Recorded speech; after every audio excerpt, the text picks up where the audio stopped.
Friends, എല്ലാവർക്കും മക്രോണീസ് കിച്ചണിലേക്ക് സ്വാഗതം. ഞാനിന്നിവിടെ നിങ്ങളെ ഒരു സ്പെഷ്യൽ ഐറ്റമാണ് കാണിക്കാൻ പോകുന്നത്. മീനില്ലാതെ എങ്ങനെ മീൻ വറുത്തത് ഉണ്ടാക്കാം. ഈ റെസിപ്പിയിൽ നമ്മൾ ഏത്തയ്ക്ക ഉപയോഗിച്ചാണ് മീൻ വറുത്തത് ഉണ്ടാക്കാൻ പോകുന്നത്. റെസിപ്പിയിലേക്ക് കടക്കുന്നതിന് മുമ്പ് നിങ്ങൾ എൻ്റെ ചാനൽ ഇതുവരെ സബ്സ്ക്രൈബ് ചെയ്തിട്ടില്ലെങ്കിൽ അത് ഉറപ്പായിട്ടും സബ്സ്ക്രൈബ് ചെയ്യുക. അതിൻ്റെ അടുത്തുള്ള ബെൽ ഐക്കണും അമർത്തുക. അപ്പോൾ ഞാൻ പുതിയ വീഡിയോസ് ഇറക്കുമ്പോൾ നിങ്ങൾക്ക് നോട്ടിഫിക്കേഷൻ ആയിട്ട് വരും. നമുക്കിനി നമ്മുടെ റെസിപ്പിയിലേക്ക് കടക്കാം. ഞാൻ പറഞ്ഞതുപോലെ ഈ റെസിപ്പിയുടെ മെയിൻ ഇൻഗ്രീഡിയൻറ്റ് ഏത്തക്കയാണ്. ഞാനിവിടെ 2 ഏത്തക്കയാണ് എടുക്കുന്നത്. ഏത്തക്ക അരിയുമ്പോൾ അത് ചെരിച്ചരിയണം. അപ്പോൾ അത് വറുത്ത് കഴിയുമ്പോൾ അതിന് ഏകദേശം ഒരു മീനിൻ്റെ ഷേപ്പ് വരും.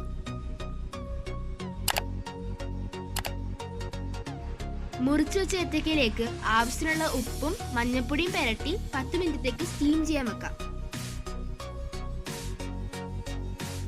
നമുക്ക് ഇനി ഒരു മിക്സിയിലേക്ക് 1/2 ടീസ്പൂൺ പെരിഞ്ജീരകം, 5 അല്ലി വെളുത്തുള്ളി, 2 പച്ചമുളക്, 1/2 ടീസ്പൂൺ മഞ്ഞൾപ്പൊടി, ഒരു ചെറിയ കഷ്ണം ഇഞ്ചി, 1 ടേബിൾ സ്പൂൺ മുളക് പൊടി, കുറച്ച് അരിപ്പൊടി, അല്പം കുരുമുളക്. ഇനി ഞാനിത് അല്പം വെള്ളം ചേർത്ത് നന്നായിട്ട് അരയ്ക്കാൻ പോവാണ്.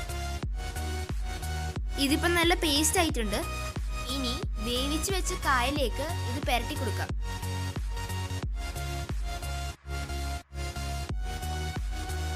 ഞാനിപ്പോൾ എല്ലാം പുരട്ടി എടുത്തിട്ടുണ്ട്. ഇനി നമുക്ക് ഒരു ഫ്രൈങ് പാൻ എടുത്ത് അതിലേക്ക് അല്പം എണ്ണ ഒഴിച്ചു കൊടുക്കാം. അത് നന്നായിട്ട് ചൂടായി വരുമ്പോഴത്തേക്കും അതിലേക്ക് കുറച്ച് കരിവേപ്പിലയും ഇട്ട് കൊടുക്കാം. ഇനി നമുക്കിതിലേക്ക് നമ്മൾ ആദ്യമേ പുരട്ടി വെച്ച് കായ ഇട്ട് കൊടുക്കാം.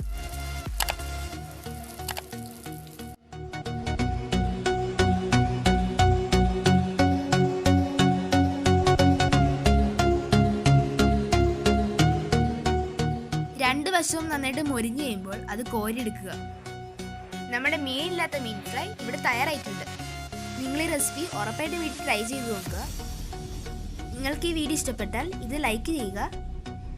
ഞാൻ പറഞ്ഞതുപോലെ നിങ്ങൾക്ക് എൻ്റെ വീഡിയോസ് ഇഷ്ടപ്പെട്ടാൽ എൻ്റെ ചാനൽ ഉറപ്പായിട്ട് സബ്സ്ക്രൈബ് ചെയ്യുക.